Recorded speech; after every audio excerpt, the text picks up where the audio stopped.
哎呀，妈牛猪了，天哪！你想干什么啊？我们睡了。睡了，他不是让自己起来吗？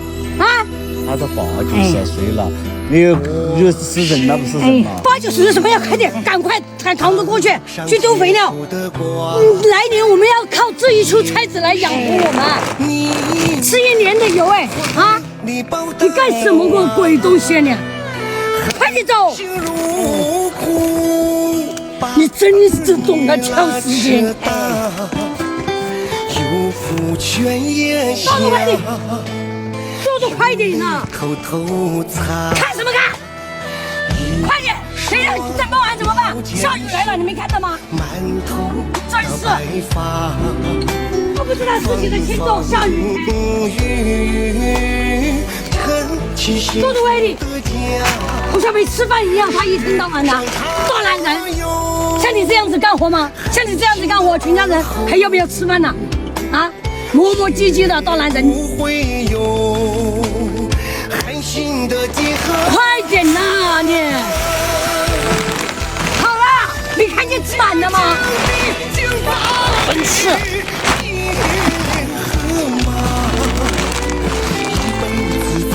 动作快一点啦！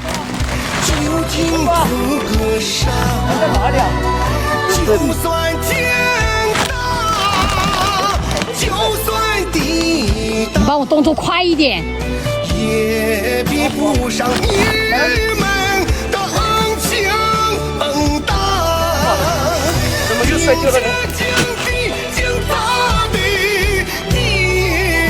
怎么悲催呀？我，哎，你慢点吧，这不是姐姐在背吗？怎么会你背了呢？姐姐哪里的背了？来，不帮他们站着走，我们回去。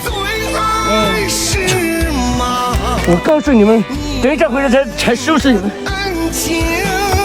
我们回去不管他们了，太气人了。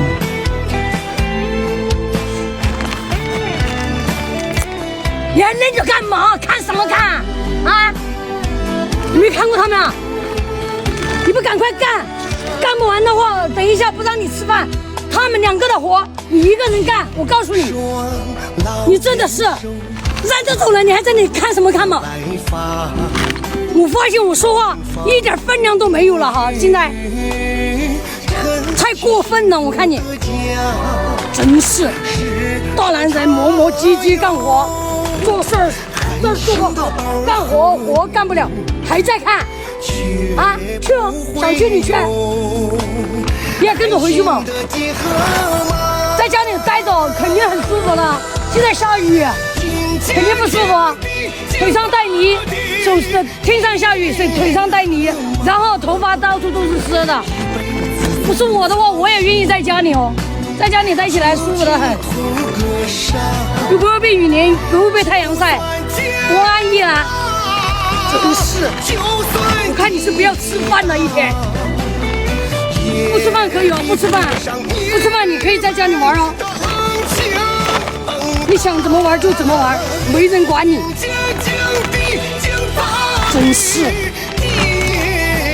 阿婆，从家里出来的时候。不是姐姐在背那个菜吗？怎么会是你背了呢？喊着我背了，他喊你背的，那我不没管吗？